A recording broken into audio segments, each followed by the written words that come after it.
Carlos Eduardo Pereira. Enquanto os dentes. O moço pede licença, combina alguma coisa pelo rádio. Diz que vai ali na frente e já volta. Que Antônio deve esperar. Que logo volta acompanhado de 2 ou 3 colegas, nem que tenha que trazer os vagabundos pelas fuças para ajudar no procedimento. Qualquer um que tenha passado pela escola vai concordar que não existe ser mais repugnante caminhando pela terra do que a figura do spy de turma.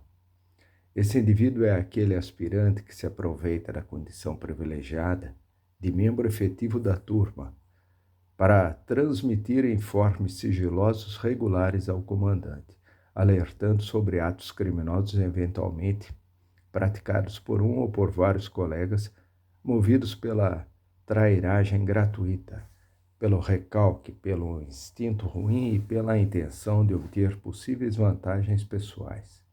Um cagueta. A alta oficialidade nem sempre é capaz de enxergar determinados movimentos por baixo do código não escrito, que é a base do espírito do corpo. E é justamente aí que atuam os spies. Cada turma tem pelo menos um camuflado no bolo do efetivo.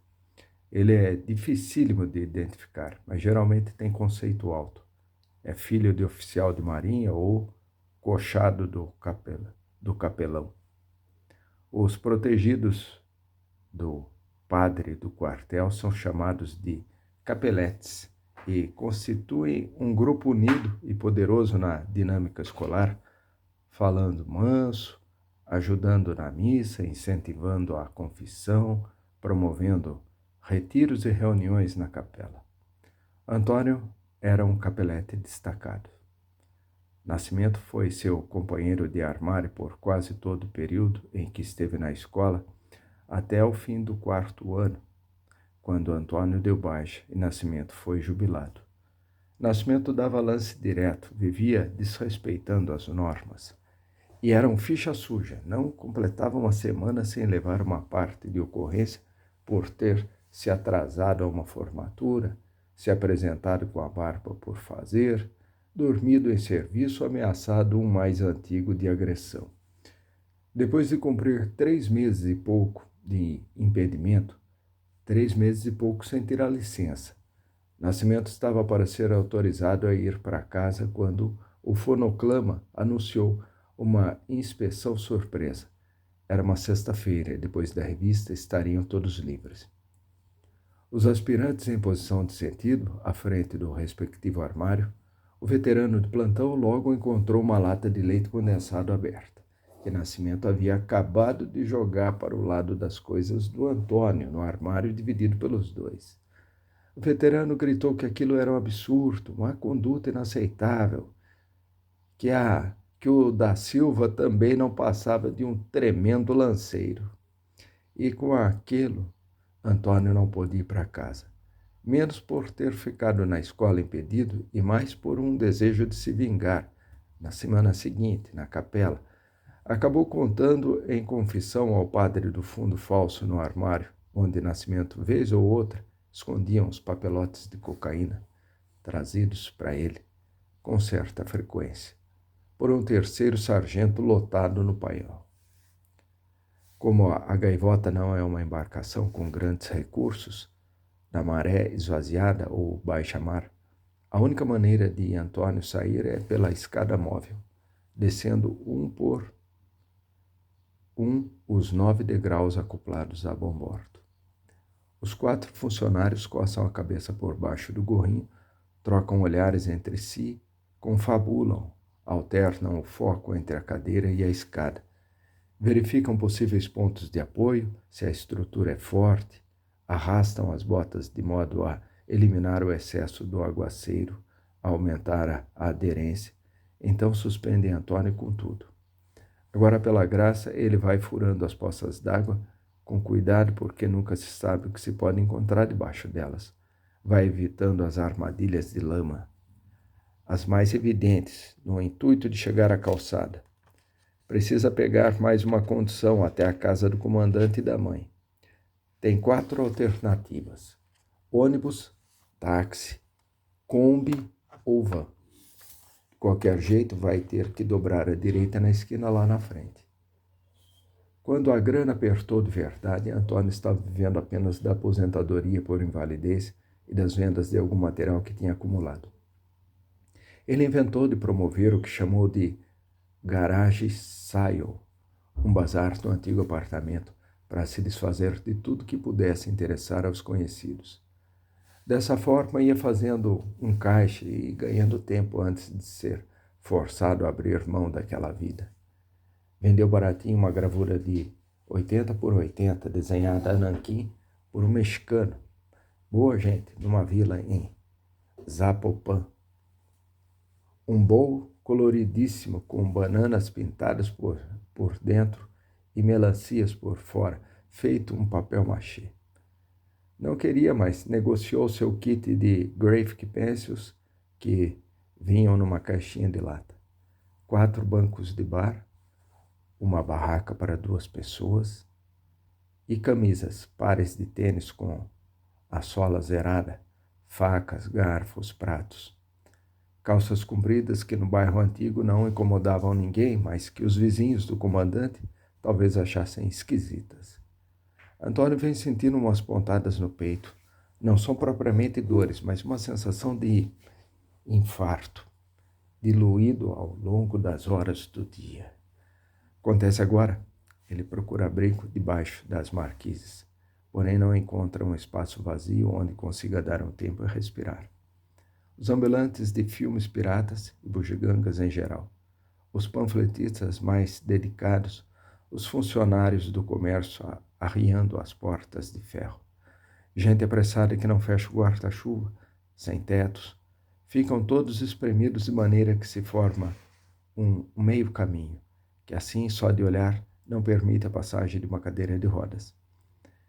Ele resolve esperar junto ao portão fechado da biblioteca pública, sob uma cobertura estreita, alongando os músculos, bufando, até que as coisas melhorem. Há um longo histórico de doenças envolvendo familiares tanto do lado do comandante quanto da mãe. Embora o assunto seja proibido, tem parente com tumor no estômago, no pulmão, problema na cabeça, mas nada esclarecido, mesmo porque perderam contato com essas pessoas há muito tempo. Não que esteja uma noite gelada, não está, mas tampouco faz calor. Levando-se em consideração o tempo que Antônio está parado no abrigo do ponto de ônibus, agora que a chuva deu uma trégua, o vento que sopra da praia já deveria ter secado, se não suas roupas, pelo menos seu rosto. Mas ele transpira. Veio da biblioteca pelo caminho da rua, pelo cantinho da rua, colado ao meio-fio, no sentido contrário ao dos faróis, passando pelos táxis estacionados em frente ao supermercado. Alguém falou que ele não teria como embarcar, porque a cadeira ocupa espaço demais e nem desmontada caberia no porta-malas, menor do que se imagina devido ao cilindro de gás instalado ali para economizar no combustível. Antônio ouviu as explicações com um sorriso no rosto, enquanto pensava que pelo menos evitaria a negociação pelo valor da corrida, que apesar de curta não teria mesmo condições de pagar. As vans e as combis passam todas cheias, com as janelas fechadas. Os ônibus vêm pela pista de fora, talvez porque ninguém faça sinal. Enquanto espera, Antônio observa a montagem de umas barracas na calçada do outro lado. Os vendedores de cerveja e caldinho de mocotó se preparam para a noite da escolha do samba enredo na agremiação que engloba o conjunto de comunidades locais, carregando caixas, esticando coberturas de plástico azul, pregando tábuas, instalando gambiarras. Antônio lembra uma tarde da infância, quando esteve por ali numa feijoada em agradecimento aos homens da Marinha, que seriam homenageados naquele carnaval com o tema das navegações. O comandante estava lá representando o quartel. Antônio se viu fascinado pela imponência dos carros alegóricos, pelo brilho, pela felicidade das tias e dos passistas mirins, pela festa que pulsava naquelas pessoas. Igualzinho ao ambiente que foi encontrar muitos anos depois, como auxiliar na equipe do carnavalesco de um bloco que desfila no centro da cidade, reciclando esculturas de isopor que num ano apareciam como um cavalo alado, no outro como um índio de tacape na mão. É quando para na frente de Antônio um ônibus desses com plataforma mecânica instalada na porta do meio, que traz um adesivo com uma mensagem alertando que é para o uso exclusivo de cadeirantes. Desce um grupo falando e rindo alto, pedindo paciência ao motorista, pois levariam apenas 1 minuto para desembarcar as caixas grandes de isopor lotadas de gelo picado, os engradados com bebida quente, as embalagens plásticas com comida dentro, os copos descartáveis e as crianças de colo. Um deles não passa de um garoto que avisa para esperar porque tem um cadeirante querendo subir. O motorista joga para o lado uma toalha que usa para enxugar a testa e as mãos, dá uma olhada para o cobrador, comunica aos passageiros que pode demorar, salta a roleta em direção a tal porta, coça a cabeça e perde uns momentos analisando o controle composto de 2 botões, um verde para descer o mecanismo, o outro encarnado para subir. As pessoas no ônibus e no lado de fora esticam o pescoço para enxergar melhor o procedimento. Alguns sugerem suspender Antônio no braço para ser mais rápido. Outros acham que assim vai escorregar. Depois de uma pancada e 2 chutes, o equipamento começa a se mover, só que para cima, que parece estranho. O motorista aperta o outro botão e aí sim a plataforma vai para baixo e os degraus são recolhidos. Antônio se ajeita na almofada, se posiciona no local indicado nas instruções, que dizem que é para entrar de ré, freia a cadeira, sorri, dando a entender que agradece e pede desculpas por tomar o tempo alheio. Se segura como pode e o ônibus arranca dali.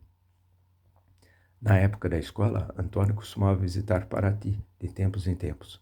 Os aspirantes precisavam cumprir determinada carga de dias de mar e até por uma questão orçamentária, a cidade era o destino predileto. Havia lá um torneio de vôlei disputado na praça da igreja. A escolha da cidade agradava o comando, a prefeitura e alguns aspirantes, claro.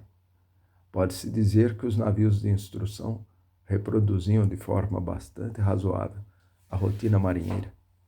E nessas ocasiões se tomava contato com a escala de serviço a bordo, as marcações nas cartas náuticas, os enjoos, as confraternizações envolvendo as locais. Os veteranos transmitiam aos mais modernos o conhecimento de que os bois algum dia poderiam precisar. Ressaltavam a importância de ter pleno domínio da linguagem específica daquela comunidade, dos termos navais, das gírias, do alfabeto fonético, da comunicação por sinaleiros e bandeirolas, por exemplo, que não se chama âncora de âncora e sim de ferro, que as siglas e abreviações são muito úteis, sobretudo quando não se tem muito espaço disponível ou quando se chama vermelho de encarnado e que a letra V, ou Victor, como se diz, indica a cor verde. As aulas de instrução militar, IM, ou India Mike, aconteciam a qualquer hora do dia ou da noite, em qualquer uma das dependências da embarcação, e respeitavam uma dinâmica própria, como um jogo que punia quem cometesse o menor deslize com um reunir caprichado, o que os paisanos entenderiam como uma variação mais agressiva do corredor polonês. O Código Penal Militar classifica como crime a prática da pederastia. Portanto, sujeito assim que entra para a Marinha já fica sabendo que é proibido praticar ou permitir que com ele se pratique quaisquer atos libidinosos homossexuais dentro das dependências militares. A pena vai de 6 meses a 1 ano de detenção, e no caso da escola, o regimento interno ainda determina que o aspirante em questão seja jubilado. As viagens a Paraty aconteciam com muita frequência. Grupos de 20, 30 aspirantes partiam num pequeno navio de instrução para desembarcar na Festa do Divino, na de Santa Rita, na de São Pedro e São Paulo, na de São Benedito e Nossa Senhora do Rosário, no Festival da Cachaça. Nem todo aspirante se animava com a ideia de perder seu fim de semana no meio do mato, e a maioria cumpria apenas a carga horária mínima. Mas havia quem gostasse, e alguns suspiravam de satisfação ao ver seu nome na lista dos relacionados. Para ti e para aqueles atrás de mulher feia, para os maconheiros, para os baitolas, era para eles.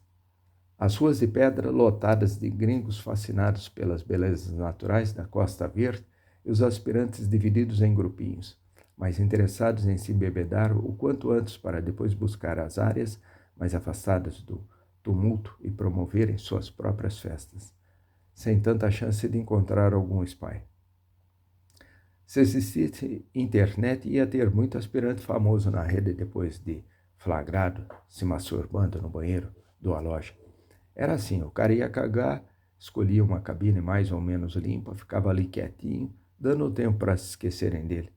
Então, tirava uma revista de sacanagem de dentro da camisa, folheava sem fazer barulho, aí começava, primeiro devagar, depois bufando mais depressa, até que de repente surgiam pelo menos 3 cabeças de aspirantes urrando por cima da porta, por cima das laterais da cabine, caras que tinham ficado na encolha esperando em silêncio para aplicar o susto.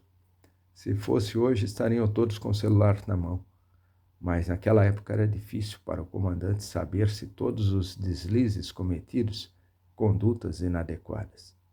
Fossem quais fossem, eles acabavam ficando pelo terreno do boato, o que estimulava que às vezes a loja se ouvisse um grito de "Jubilo, viado!", puxando um coro desencontrado de gargalhadas e outros gritos de "Jubilo, viado!", ou "Jubila essa bicha de uma vez!". Vários anos depois, Antônio retornou a Paraty como peão na montagem de um evento. No intervalo entre umas tábuas para pregar e umas caixas para carregar nas costas, Antônio pôde ouvir as considerações de um sujeito com o crachá de organizador. Considerava fundamental que o evento fosse integrado ao cotidiano da cidade, e não um corpo estranho ao balneário que encanta intelectuais e artistas, defensores do lugar, que preserva suas características físicas, as construções, a infraestrutura, desde os primeiros passos de um português no Brasil. Tal sujeito conversava animado com alguém no centro histórico e apontava para as ruas, exaltando o sistema como foram construídas, o sofisticado planejamento da pavimentação, o encaixe das pedras, a demarcação precisa segundo os projetos desenvolvidos por especialistas do século XVII, o sistema de drenagem das vias em calha, respeitando as necessidades do povoado que vira e mexe se vê invadido pelo mar. De madrugada, perambulando de biboca em biboca atrás de uma saideira, Antônio esbarrou com um velho bêbado e eles conversaram até de manhã. Ou o velho bêbado conversou sozinho sobre a velhice, sobre a mãe que já tinha morrido, mas que ele nunca havia sido capaz de distinguir se tinha por ele um orgulho genuíno ou se algum traço da diplomacia britânica escondia o profundo desgosto pelo bastardo miserável que um dia pariu.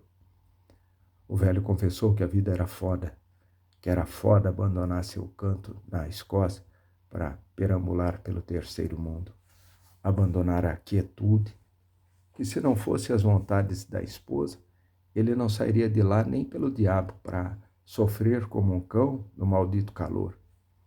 Confessou que estava prestes a mandar tudo pro raio, e aquela parte da conversa Antônio não acompanhou direito, confuso pelo inglês arrastado, pela gagueira, pelos palavrões, de modo que não teve certeza do que o homem falou. Parece que resmungou da aposentadoria, que aconselhou: "Garoto, não se meta a casar nessa vida, não faça isso. As mulheres são parceiras do demônio, elas sugam tudo de você. Você vai concordando e concordando, quando vê, já não dá mais." O velho deu um jeito de subir na mesa, equilibrando o corpo numa mão chacoalhando a outra como quem discursa, praguejando contra o boteco vazio, que a praia é o inimigo a ser combatido. Que ninguém percebe isso, mas o homem precisa mesmo é de inverno, uma vida inteira de inverno para produzir qualquer coisa que preste, e que o mundo podia explodir se ele estivesse falando bobagem. Numa tarde, depois de almoçar um sanduíche de frente para o canal, Antônio voltou para o trabalho caminhando pela espécie de ciclovia que ia dar nos estandes principais. Então cruzou com uma turma aglomerada em cima da Ponte Velha, ouvindo e batendo palmas para um sujeito que discursava em favor das manifestações da periferia, exaltando a pureza dos agitos marginais ao grande eixo de poder. Depois ainda passou por drag queens montadas numa charrete pink, distribuindo camisinhas e destacando a prevenção como prova de amor. Fez amizade com um francesinho que veio atrás das loucuras do Brasil. Queria um pouco delas para si, portanto, um dia colocou a mochila nas costas, subiu no primeiro avião. O francês desenhava coisas e passou aqueles dias registrando os brasileiros no hostel e nos bares, fazendo caricaturas que traziam ao canto direito uma espécie de assinatura. 2 bandeirinhas, uma daqui e outra de lá, com um coração no meio. A ideia era construir uma ponte de amor entre os 2 países. Ele passava as manhãs ouvindo os pássaros, dizia que os nossos cantam de um jeito diferente. Então começou a desenhar pombinhas, sem medo de parecer ridículo, contribuindo à sua maneira para uma relação mais próxima entre os homens. Sua mãe era francesa de verdade, mas o pai tinha nascido no Oriente Médio, e ele sonhava em contar em quadrinhos a história da sua família, sob o ponto de vista dele, mesmo quando criança, pensando como criança, falando como criança.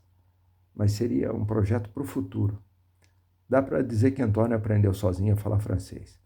Quando criança, ouvia sempre uma canção que a mãe adorava e acabou gostando dela também. Era a última faixa de um LP cheio de chiados que ela punha na vitrola com certa frequência, toda vez que o comandante demorava para voltar.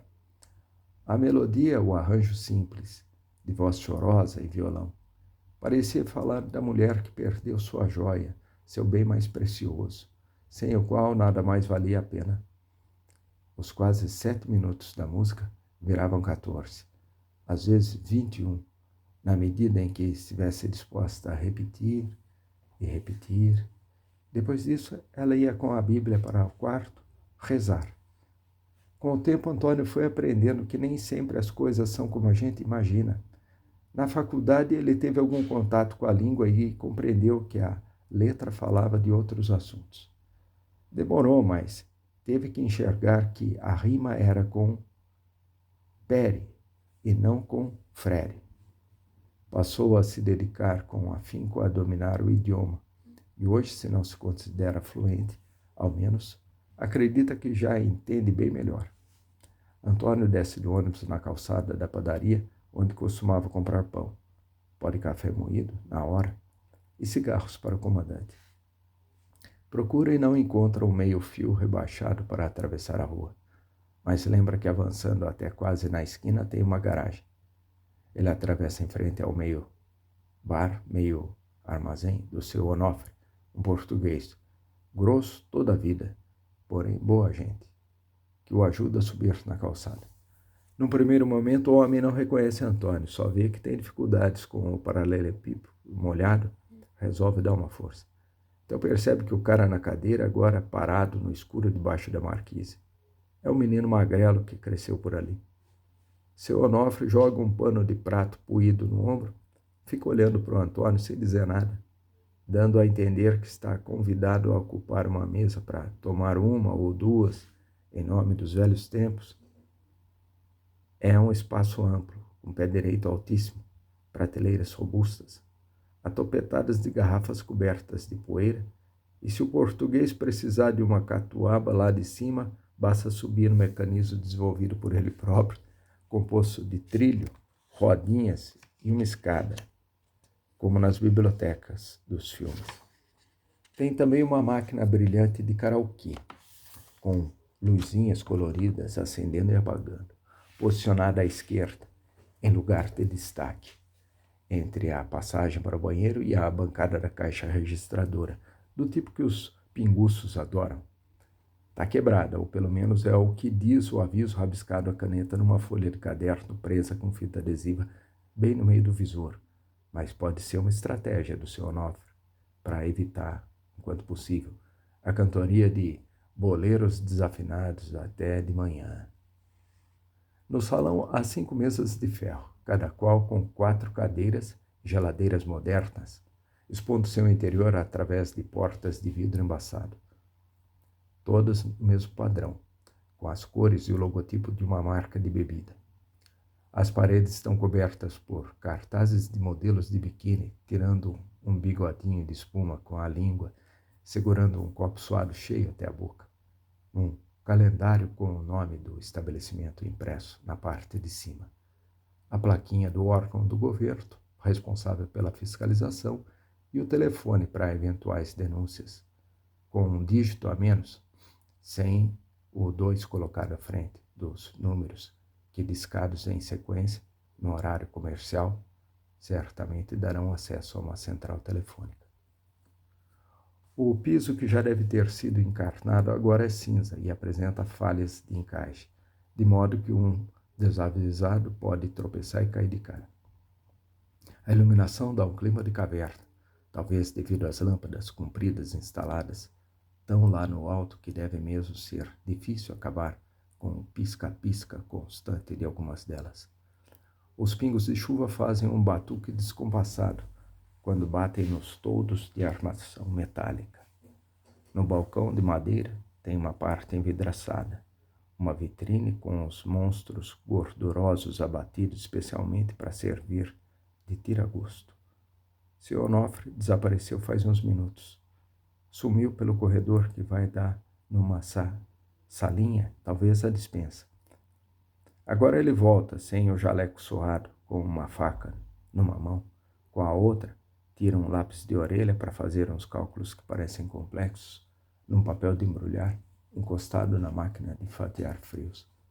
Antônio pensa se não é hora de terminar a cerveja já quente, se não estará abusando da cortesia do velho.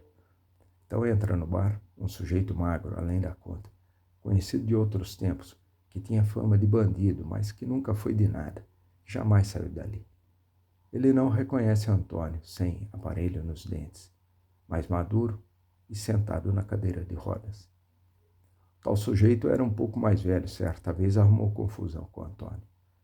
Dá para contar nos dedos as vezes que a mãe o levou naquele pedaço da Bahia que ainda nem era tão poluída, e aquele dia o sujeito estava lá, precisando de mais um para completar o time de futebol.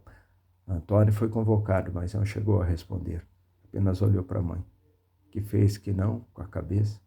O sujeito se irritou e soltou palavrões, chutando areia para todos os lados, sem acreditar no desrespeito à ordem natural das coisas, à hierarquia do bairro, gritando pro nada.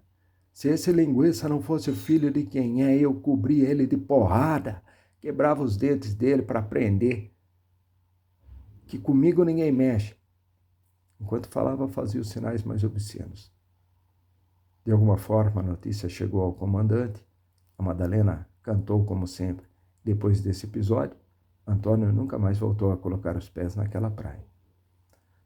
A relação de Antônio com o sol é distante.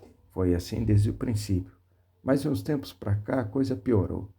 Um complexo pela magreza, uma vergonha, fez com que ele jamais se apresentasse sem camisa na presença de alguém, incluindo o comandante e a mãe. Na escola aprendeu a relaxar um pouco, pois não era possível conviver com mais de 100 colegas de turma sem dividir certas intimidades, no chuveiro, na pista de carvão, no ginásio. O banho sempre foi gelado, costume que trouxe da infância sem chuveiro elétrico e manteve até o antigo apartamento. Uma coisa que mudou com o acidente foi a sudorese. Antônio, que antes sofria com pilhas de camisas condenadas por causa das manchas debaixo dos braços, com as meias fedidas e a testa brilhosa, agora simplesmente parou de transpirar. O milagre se deu por conta da reconfiguração que o corpo de um lesado medular pode sofrer, já que o organismo fica desregulado e os comandos que vêm do cérebro não chegam aonde tem que chegar. Ele quer mexer a perna e não consegue. Sofre uma queimadura na barriga e não chega a perceber. Coisas assim. Como tudo na vida tem dois lados, o que em princípio parece um inferno absoluto, também tem suas vantagens. E Antônio não sente mais o calor sufocante que o acompanhou por toda a vida. A exposição ao sol e às temperaturas elevadas, absolutamente desaconselháveis pelos médicos, porque podem fazer a bomba relógio disparar, não chegam propriamente a fazer falta. Chovia pesado no dia do acidente, mais ou menos como agora. Só que era de manhã. Antônio pegou o carro, deu um giro pela quadra onde costumava jogar vôlei, só para conferir, porque sabia que não tinha condições de haver partida num tempo feio como aquele. Rodou sozinho pelo bairro, sem rumo definido, só gastando gasolina. Cruzou a rua do antigo apartamento, foi direto, contornando a rotatória que dava acesso à estrada principal, o caminho que fazia sempre para o porto da cidade, para o galpão, todas as tardes. Antônio nunca foi de correr, mas para avançar pela orla em direção ao mirante, ao Parque das Rosas, precisou acelerar um pouco mais passando o posto. Nesse momento alguma coisa deu errado. Talvez uma poça, óleo na pista, porque ali não tinha mais ninguém, não tinha moto, bicicleta, caminhão, não tinha nada, mas por algum motivo ele capotou. Perdeu o controle, pisou fundo do que deveria, abriu demais na curva, a roda bateu numa pedra, no meio-fio.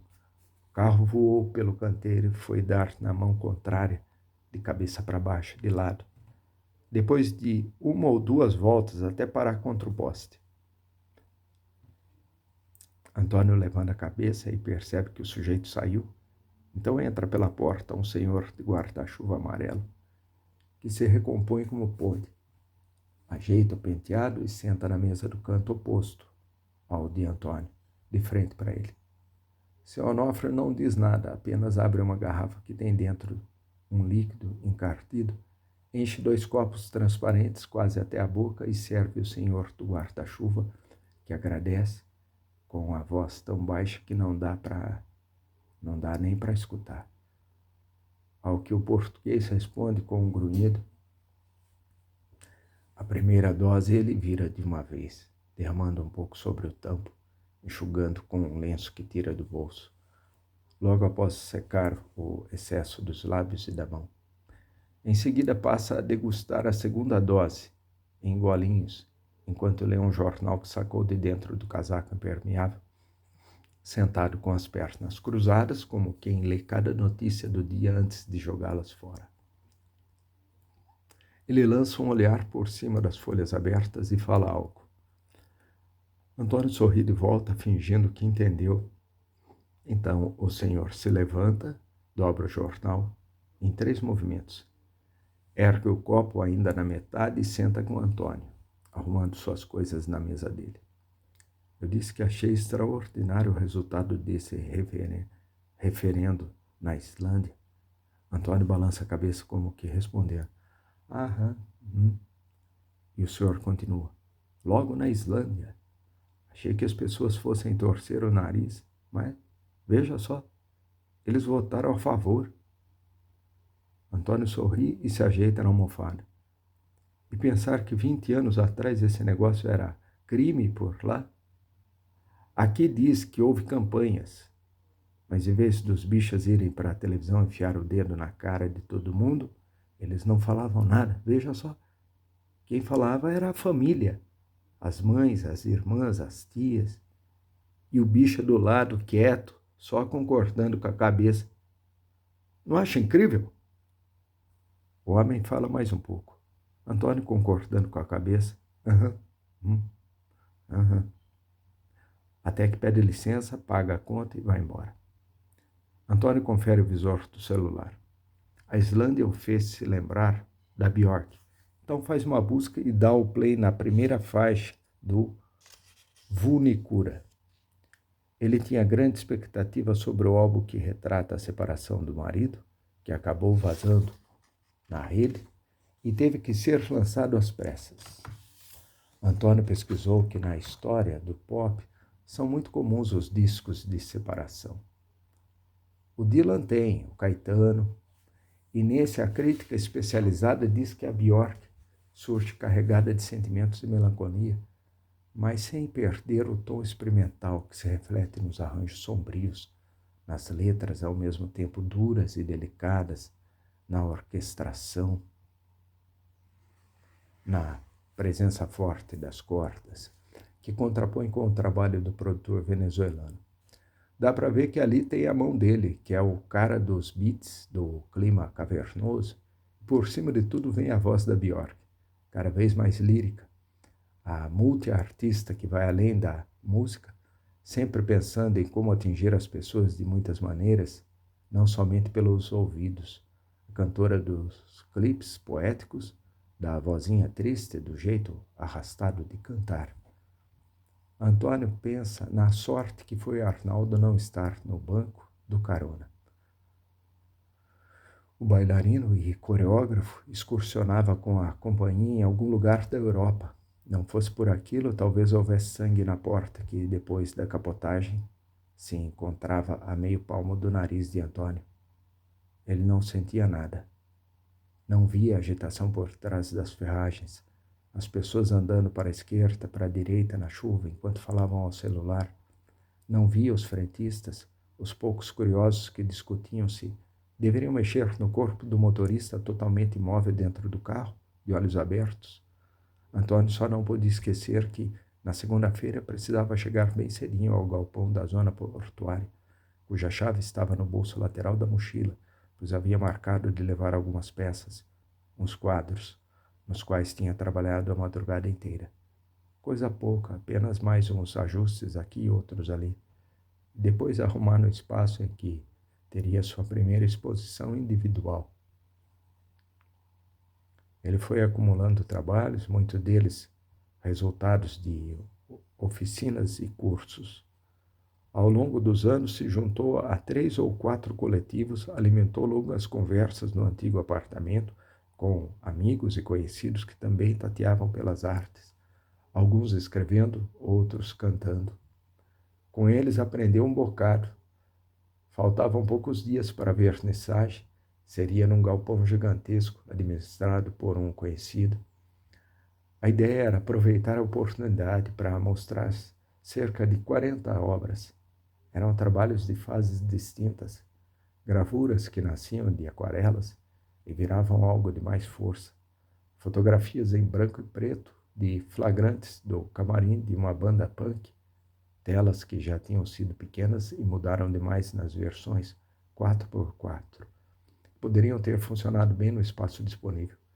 Pinturas que traziam outra proposta, com a inserção de colagens de bilhetes de embarque, destacando as cidades de partida e de chegada, sugerindo, por exemplo, um voo de uma aldeia na Indonésia direto para o centrão da Califórnia. Imagem processada 5 vezes na máquina para receber todas as camadas de cor. Coisas simples que, em repetição, poderiam ganhar ritmo. O Vulnicura está quase no fim. Antônio conclui que precisa ir embora. Português ajuda com o degrauzão da entrada, faz um sinal com a mão, abreviando aquela história de: olha, seu Onofre, valeu mesmo, outro dia eu passo aqui e acerto a conta. E se volta para o armazém, buscando a vara de ferro comprida que usará para arriar as 4 portas, bem mais cedo do que faria numa sexta-feira comum. Antônio fica um tempo debaixo da marquise e se afasta alguns metros, encontrando um ângulo que permite enxergar parte dos fundos da casa onde foi criado.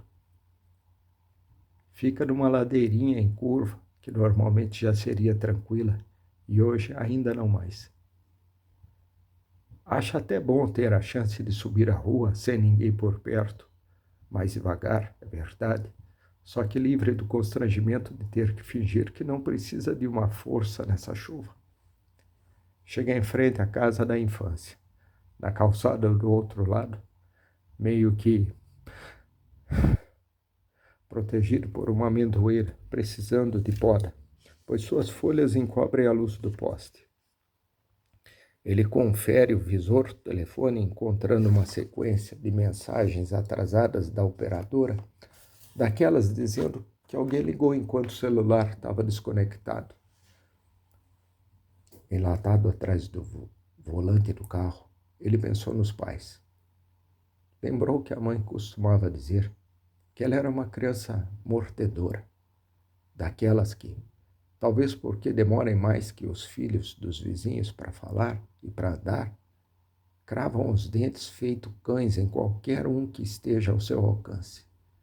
Ela achava uma atitude horrorosa, morria de vergonha, enquanto o comandante ficava quieto, com uma cara que não dava para saber se era de orgulho pelo garoto que ainda novinho já mostrava as garras para quem o incomodasse, que dava sinais de macheza, ou se era de vergonha do filho mulherzinha que gostava de morder e arranhar. Antônio tinha essas ideias na cabeça ao procurar pelo espelho retrovisor, que não encontrou. A equipe de resgate o retirou de lá. Seguiu o procedimento padrão. Fez testes. Concluiu que não havia lesões aparentes, nem hematomas, nem edemas, nem sangue, apenas a marca do cinto de segurança, uma faixa em diagonal no meio do peito, que ia ficar por alguns dias e que o maqueiro achou engraçado demais porque lembrava o uniforme do Vasco. Por coincidência, era o time do comandante. Chegou um momento em que Antônio e Arnaldo acabaram se afastando. Esse tipo de coisa sempre acontece, não tem jeito, só que se dependesse do Antônio, a relação teria durado um pouco mais. Eles já vinham se estranhando, é verdade. Arnaldo ficava cada vez mais próximo de um colega de companhia e Antônio não pôde ir junto na última turnê porque preparava sua exposição, que acabou cancelada depois do acidente. Antônio meio que havia se juntado ao grupo, não como um bailarino contratado, porque ele não sabia dançar, nunca soube. Só frequentava os ensaios, ajudava com as caixas, o figurino, a maquiagem, ia registrando os bastidores, fotografava os movimentos na intenção de algum dia expor as fotos, no hall de alguma sala de espetáculos, talvez num livro que jamais chegou a acontecer. Arnaldo ajudou logo depois do acidente, claro, mas aí veio outra viagem, mais outra, até que um dia ele foi para um endereço diferente. Antônio espalhou que ia viajar. Fez todo mundo pensar que estava muitíssimo bem, que tinha arrumado uma viagem para comemorar o fim da licença, um cruzeiro para o sul, pois a partir daquele momento teria mais tempo disponível, com o máximo de autonomia depois dos meses de reabilitação, que ele estava feliz, com os bolsos cheios para aproveitar mês a mês os proventos integrais da sua aposentadoria de inválido. Durante esse período de semana e pouco, ninguém conhece as coisas que lhe passaram pela cabeça. Não há como saber. Ficou trancado no antigo apartamento, de lá não saía para nada. Não atendia o telefone, não botava o nariz para fora da janela. Se o porteiro batesse a porta ou se deixasse alguém subir, Antônio não atendia. Não se ouvia som algum no antigo apartamento, nem as músicas dos discos que ele tanto adorava, que normalmente não paravam de tocar, nem o barulho do chuveiro ligado, nem talheres, pratos, copos, sequer as garrafas sendo esvaziadas uma a uma e jogadas num canto da sala. Antônio esfrega as mãos, junta as duas em concha e assopra. Ele treme todo, puxa o zíper do casaco até em cima, levantando a gola de modo a cobrir parte das orelhas e o nariz.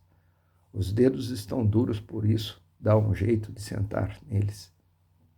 Já que a almofada da cadeira ainda não está toda molhada, não dá para dizer que esteja exatamente uma noite fria, só que mais da metade do corpo de Antônio não funciona e alguma válvula desregulada no cérebro ou na medula retarda as sensações de calor ou de frio, e mesmo as suas partes inúteis acabam transmitindo alguma informação.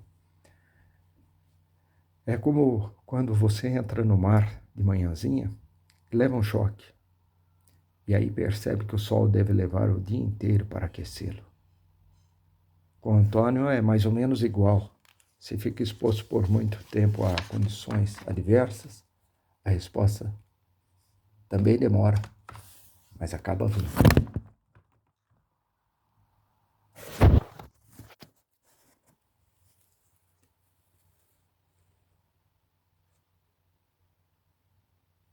Um sujeito assim se distrai, vai fazendo suas coisas.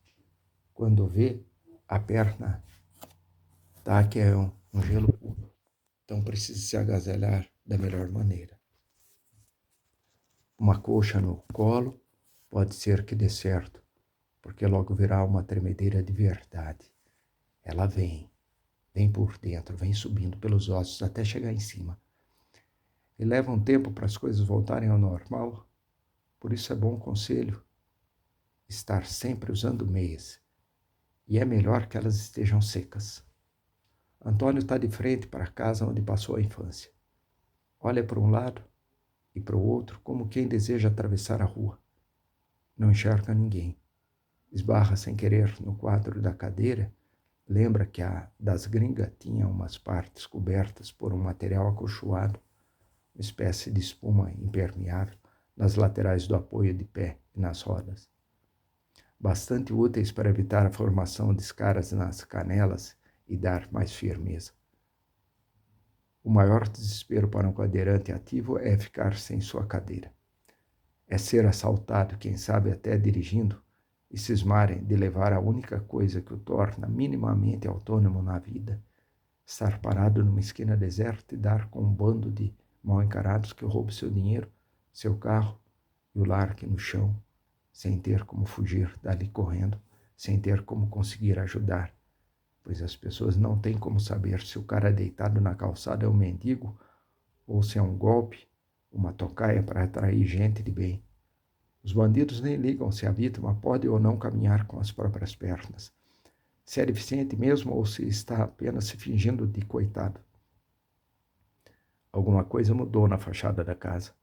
No muro cinza de chapisco, agora com pedaços estufados de umidade e manchas verdes escuras, daqueles que não permitem enxergar o que acontece no interior da propriedade. No portão de ferro da garagem, que não abre nunca, está tudo pichado, cheio de rabiscos, desenhos, uns borrões, e não há como identificar o que eles querem dizer. À esquerda de quem olha assim de frente, havia um terreno baldio, onde vivia o velho do saco, onde os garotos mais corajosos construíram uma fortaleza no meio do matagal, onde os marmanjos soltavam pipa o dia inteiro, onde morava um gambá que estava mais para uma ratazana gigantesca do que o bichinho preto com uma faixa branca no topete até a ponta do rabo peludo, que passava saltitante todas as tardes no desenho animado da TV. Agora ali tem uma coisa amarela de 2 andares, com uma varanda estreita com grades, feita para quem a ocupe possa acompanhar o movimento da rua sem chamar atenção. No lado direito há uma pequena chácara com um casebre construído abaixo do nível da calçada, onde moravam a velha, o velho e a filha solteirona, que ficavam sempre dentro de casa e viviam aos berros. Os velhos morreram, mas a filha manteve o hábito de gritar reclamando da sorte. Só que agora com as dezenas de gatos, cachorros, passarinhos com nome de gente que respondem no mesmo tom e que ela não precisa nem pegar na rua, porque vira e mexe para um carro ou alguém de bicicleta no portão e joga no quintal uma sacola com meia dúzia de filhotinhos dentro. Ou algum vira-lata, tomado de perebas. Ela também manteve a tradição de furar todas as bolas que caem ali para fazer raiva nos moleques que jogam futebol de golzinho com traves demarcadas por chinelos de dedo. Antônio identifica vestígios de fogueiras à frente de cada residência, sente o cheiro das cinzas, resultado da prática diária de juntar montes de folhas caídas das árvores e tacar fogo. Antônio se pergunta com o que estarão se ocupando o comandante e a mãe neste exato momento. Imagina que ele esteja sentado na poltrona de frente para a TV, com o controle em uma das mãos e uma cerveja na outra, à procura não de mais um noticiário. Ele assiste a um único jornal, já conhece os apresentadores, chega até a adivinhar as notícias, mas de um filme, uma reprise, uma coisa, um canal de séries antigas, provavelmente reclamando do excesso de novelas no horário. A mãe só pode estar lavando louças, rezando baixinho, para não incomodar. O comandante e Antônio não se falam desde a baixa na Marinha. Ele passou as férias do 4º para o 5º ano na casa dos pais, como sempre. Não colocou os pés na rua, exceto quando ia até a banca de jornal conferir os classificados de imóveis para alugar. Tinha levado o período letivo anterior no automático, ocupado em planejar minuciosamente a vida que teria a partir dali, escrevendo e reescrevendo uma carta que deixou no lugar estratégico para ser encontrada em algumas semanas, quando já estivesse longe e a mãe tivesse que entrar no passadiço para uma limpeza geral. A carta era endereçada aos pais e primeiro pedia desculpas pelo incômodo, pela decepção. Depois se despedia, dizendo que assim que possível mandaria seus contatos que ficassem com Deus. Antônio nem sequer viu o comandante nos últimos 20 anos, de modo que não tem como saber se aparenta a idade, se anda meio curvado, se a barriga cresceu ou se mantém o corte estilo reco. Se admitisse pensar no assunto, concluiria facilmente que os dois são bastante parecidos, ainda mais hoje, quando por algum motivo Antônio fez a barba que foi seu traço de distinção por muito tempo. Dá para dizer que o filho é como o pai, só que de pele escura, com as orelhas furadas. Com a mãe as coisas se deram de outra forma. Os dois também ficaram sem se falar e sem se ver por vários anos, até que Antônio se ofereceu para ajudar a organizar um evento importante da diocese, juntando fios, cobrindo o torno de alguém no estande das velas e fitinhas, carregando caixotes. Ele não ganhou nenhum tostão para fazer parte da equipe, mas era quase certo que a mãe estaria por lá, e realmente estava. A caravana da paróquia do bairro era a maior de todas, e entre uma tábua e outra para martelar, Antônio a avistou de longe. Passou algum tempo escorado na traseira de um ônibus de turismo alugado para transportar as beatas, observando a mãe, que estava igualzinha, exceto pelos cabelos mais brancos, penteados para trás, num coque sem efeitos logo acima da nuca. Antônio foi reconhecido por um membro da comunidade que frequentava as missas na sua infância, parecia bem mais velho agora.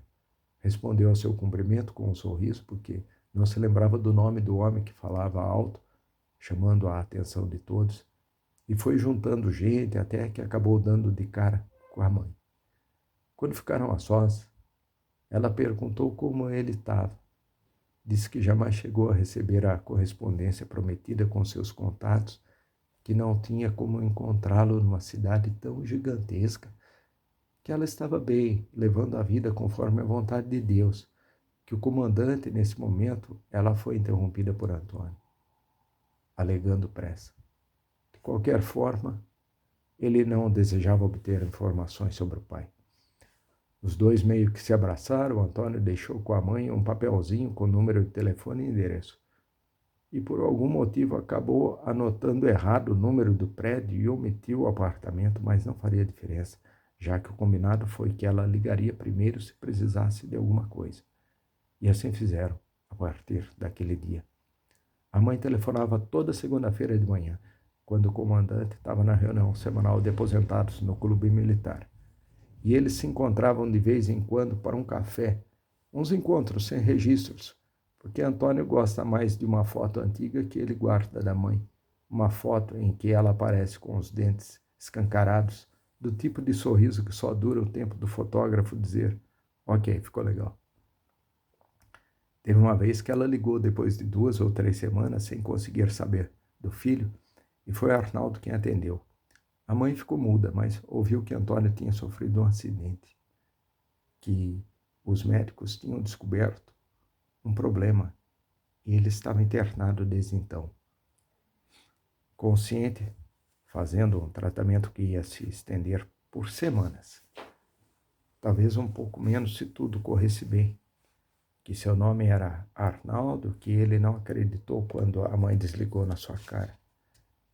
Ligou de volta na mesma hora. Escuta aqui, dona Teresa, eu vou usar de toda a meiguice que Deus não me deu para te falar umas coisas. E eu acho bom a senhora me ouvir, porque senão eu vou para aí agora e a gente tem essa conversa cara a cara. Eu e Tony estamos juntos há quase 2 anos, dona Teresa. 2 anos. A gente mora junto, entendeu? Eu sei que a senhora está bem de saúde, não vai passar mal com a notícia. Quem está mal é o Antônio, dona Teresa. E ele está precisando de ajuda.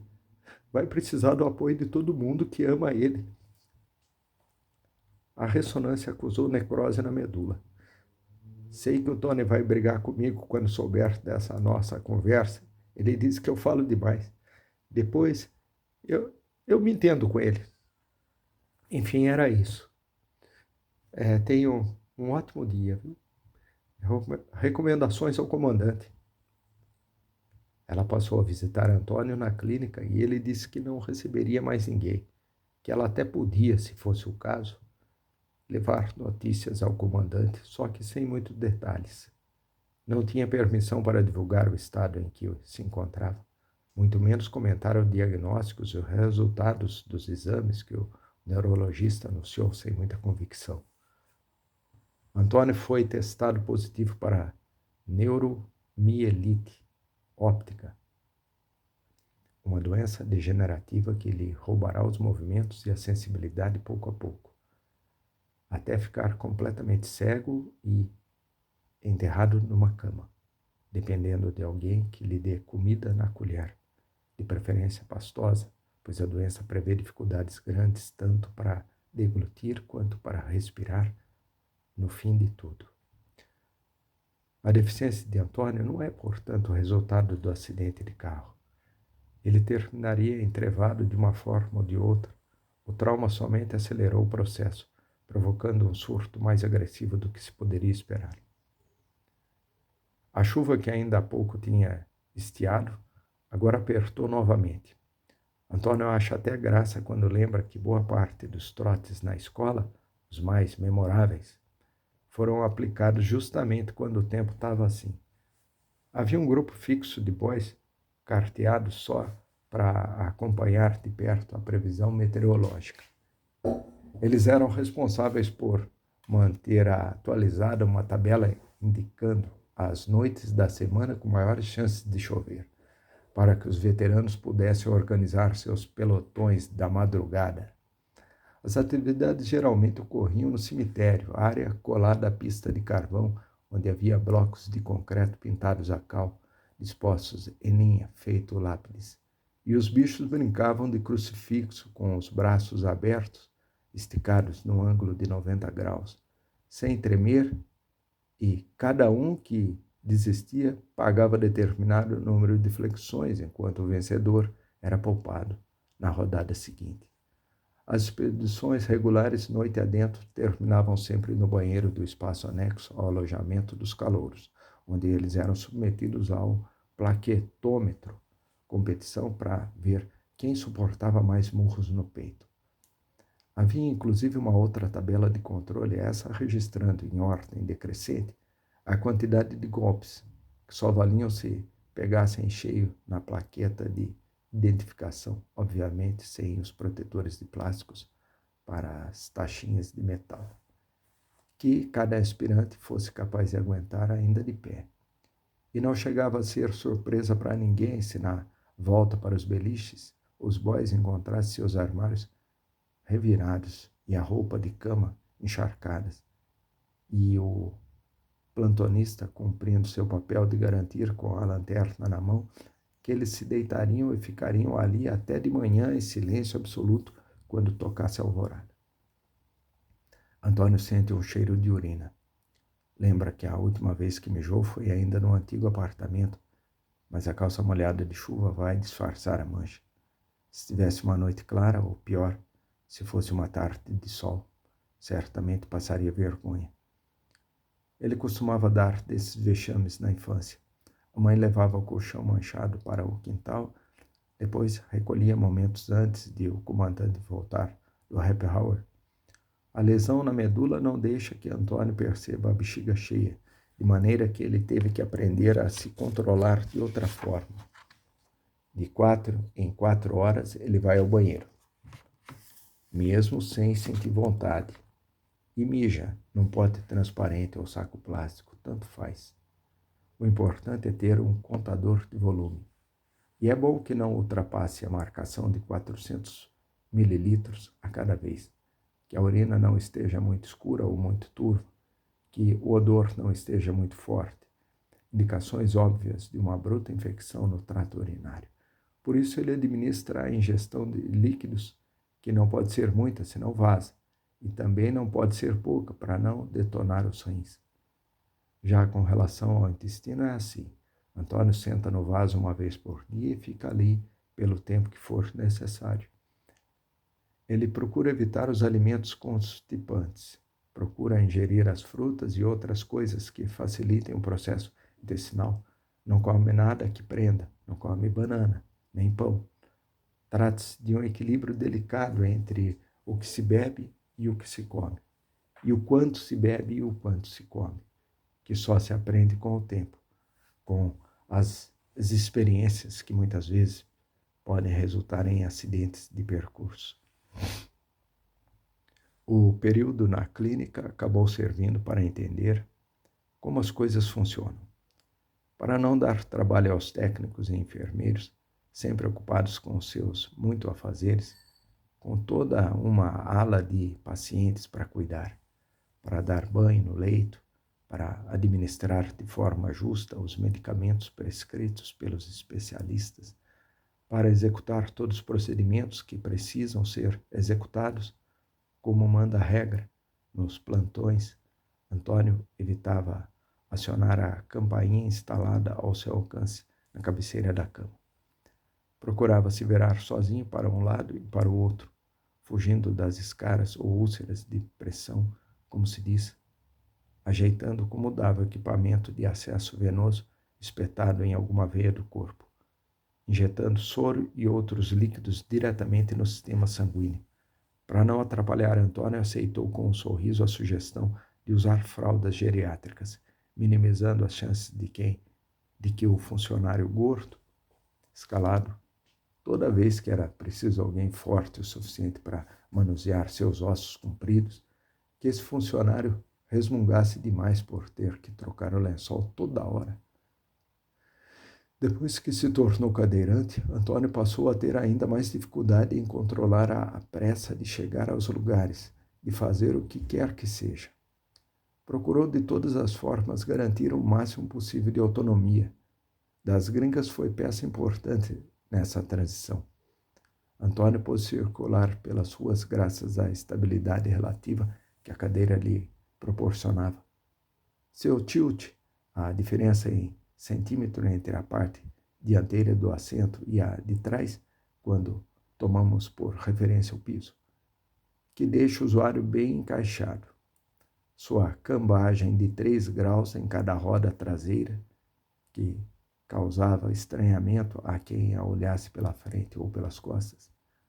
Qualquer um podia perceber o eixo torto, mas era justamente isso que dava segurança e agilidade às manobras. E outros detalhes transformavam Antônio num cadeirante ativo, faziam com que se sentisse quase igual a todo mundo. Ele consegue até ver o comandante falando: "Quando é que você vai procurar um trabalho de verdade, hein, rapaz?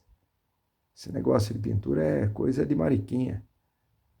E Antônio fará como aprendeu com o próprio pai, respondendo só depois da segunda ou terceira vez que lhe perguntam, quando o assunto não é do seu agrado: "Sim, senhor." Ele costumava ser mais alto e mais forte que o comandante. Foi guarda-bandeira nos tempos de escola, que era um pelotão destacado, composto apenas pelos de maior estatura e garbo militar.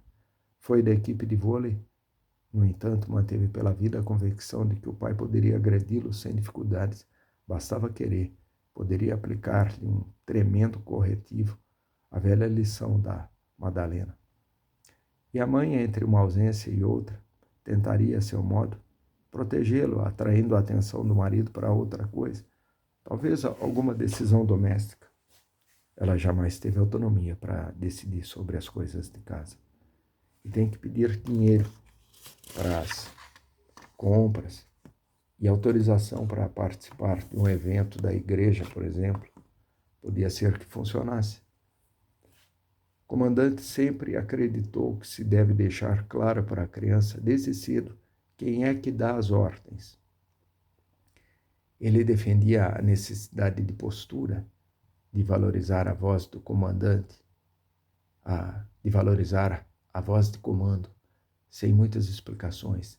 Dizia que era justamente o que sinalizava o tamanho da merda que o filho havia feito, que ela devia ser usada com sabedoria, para não banalizar, e só daquela maneira, no tom certo, se podia alcançar os efeitos desejados.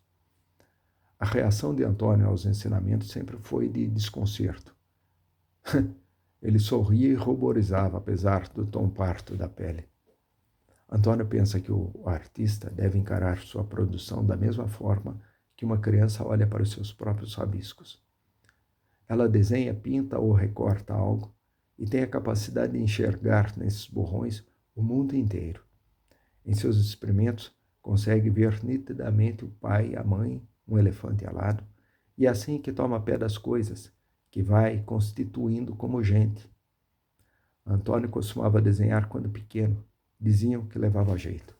Ele prestava atenção nas cores do bairro, no que estava a seu redor, e vivia rabiscando em qualquer papel disponível nos envelopes que o comandante trazia do trabalho, e não prestavam para mais nada, nos versos das folhas com os hinos da igreja que não se cantava mais, porque sempre inventavam novos. Mas com o tempo, como acontece com todo mundo, ele foi se afastando desta prática, foi sendo induzido a olhar para frente e não para os lados. Antônio não dirigiu mais depois do acidente. O carro ficou destruído. Era um desses para rodar na cidade, nem tão grande que coubesse uma família dentro, nem tão pequeno que não comportasse seus ossos compridos, suas tralhas, as coisas do vôlei, eventualmente as tintas e pincéis. Não deu para consertar, de modo que Antônio recebeu o dinheiro do seguro e guardou no banco. Precisava resolver o que faria a partir dali. Descobriu que tem cadeirante que dirige o próprio automóvel. E é simples, basta que se façam algumas poucas adaptações e que se respeitem os procedimentos burocráticos. Antes de qualquer medida, é preciso ir ao departamento de trânsito, dar entrada no processo de conversão da carteira, que, ao fim de tudo, vai receber um carimbo indicando que o condutor tem deficiência, mas só depois de juntar todos os documentos exigidos, originais e cópias, identidade, CPF, comprovante de residência, laudo médico, habilitação, que fica retida até sair a nova. Depois de passar pela perícia, confirmando as limitações, a pessoa passa por uma entrevista com o psicólogo, exame teórico e teste de habilidades, utilizando o veículo adaptado, o qual Antônio descobriu na época. Estava quebrado e não se sabia quando seria consertado. É tudo de graça, porque uma série de acordos públicos e privados garantem ao contribuinte a isenção das taxas junto às clínicas associadas, aos bancos parceiros e à autoescola credenciada. Antônio pesquisou na internet de que jeito um deficiente físico lida na prática com essa coisa de dirigir. Assistiu a muitos vídeos mostrando como se faz para entrar no carro, como posicionar a cadeira de forma a facilitar a transferência, como e onde apoiar as mãos para saltar para o assento do motorista, que pode variar um bocado conforme a limitação, a força, o tamanho e o peso de cada um. Por exemplo, tem gente que pula sozinho, enquanto alguns precisam do auxílio de uma tábua para deslizar a bunda da cadeira de rodas para dentro, como desmontar os componentes, as rodas, a almofada, os apoios de pé, e colocar um a um no banco do carona ou atrás, o que depende muito do peso e do modelo da cadeira e do carro, pois alguns não oferecem uma angulação razoável de abertura da porta ou do banco mesmo, que é bom que recline bem, ou alguma peça vai prender no volante. Antônio assistiu a depoimentos de jovens empolgados com a liberdade, com a autonomia que dirigir representa. Procurou saber como se faz para adaptar um carro. Descobriu que existem empresas especializadas nesse tipo de serviço, as mesmas que comercializam diversos acessórios, feitos para proporcionar o máximo de conforto possível aos cadeirantes. Elas vendem desde a cadeira de rodas, das mais simples, aquelas que tem nos hospitais públicos, as mais modernas, como a das gringas, passando pelas mochilinhas de encaixar no encosto ou no quadro, pelo equipamento meio esteira, meio tripé feito para subir escadas num imóvel de 2 andares ou mais, e o conjunto de acelerar e frear com os dedos.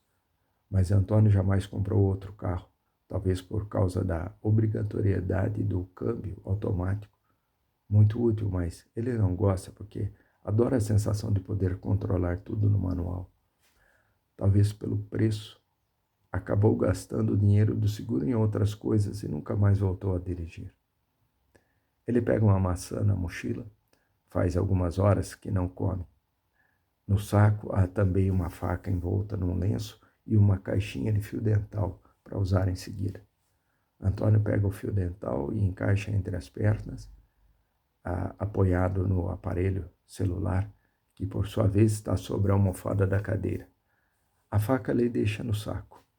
Ele morde a maçã e a mantém cravada nos dentes, deixando as mãos liberadas para dar um nozinho no saco, como aprendeu na marinha. Só que não consegue, talvez pelos dedos molhados ou pela tremedeira, pelo tamanho da faca, talvez porque não se recorde de que essa técnica é indicada mesmo para cordas ou cabos, como se diz. Então rola do jeito que pode e enfia de volta na mochila, num espacinho entre as roupas que parece perfeito para tirar quando precisar, sem causar nenhum tipo de acidente. Antônio sofreu algumas quedas, terminando de bunda no chão, desconjuntado qual marionete, quando não há ninguém segurando as cortinhas, pensando ao mesmo tempo em muitas coisas, sobretudo numa forma de subir de novo para a almofada.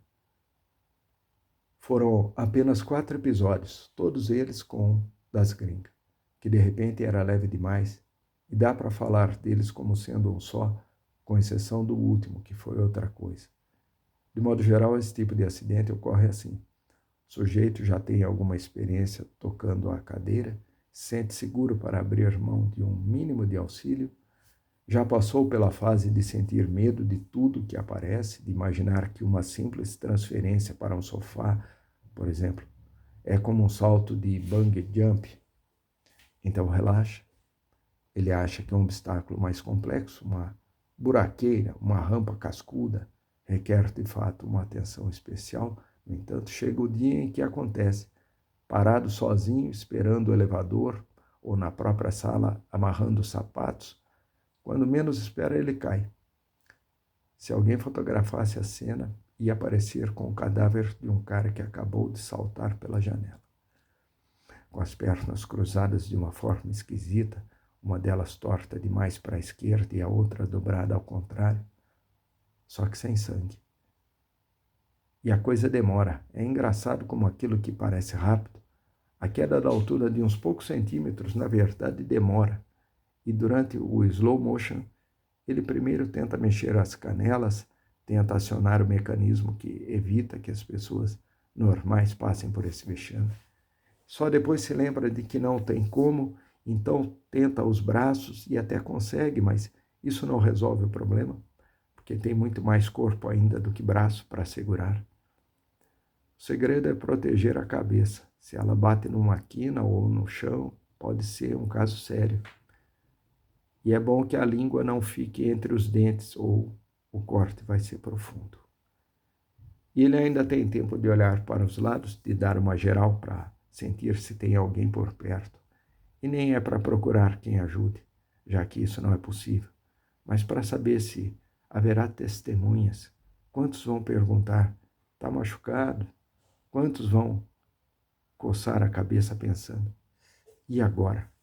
Quantos vão suspender o cadeirante pelos sovacos e pelas dobras atrás dos joelhos para sentá-lo de volta, de modo que possam seguir seu caminho e esquecer rapidamente o ocorrido.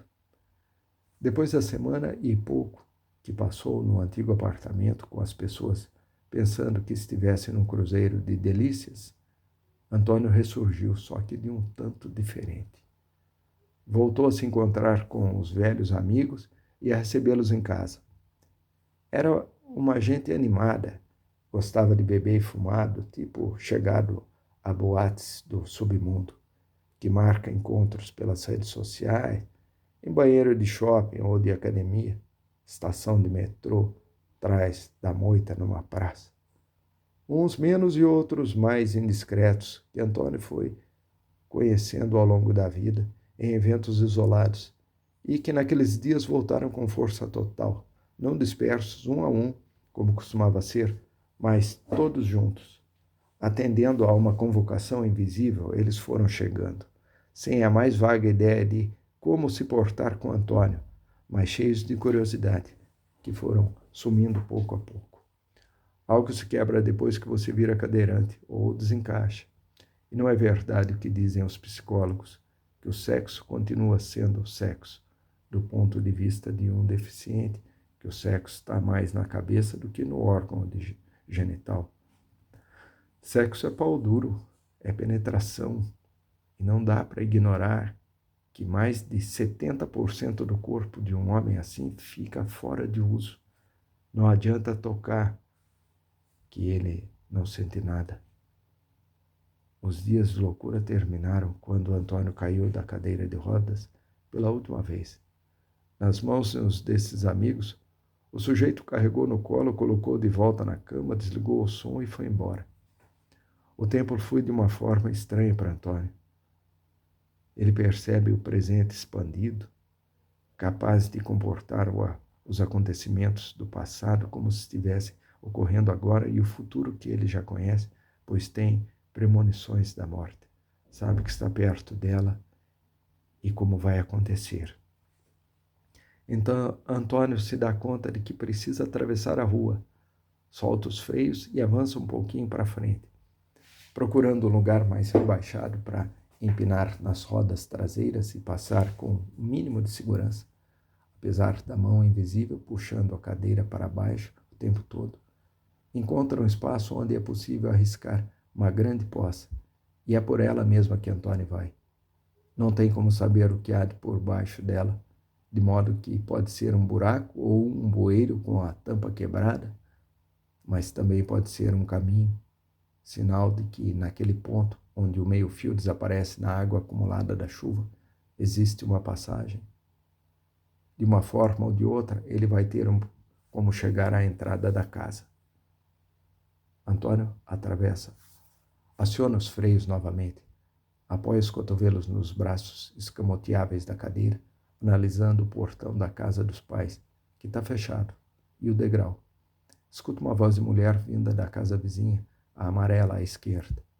Olha em sua direção e identifica uma silhueta no segundo andar, por trás da cortina do que parece ser um quarto iluminado por luz fraca, talvez de abajur.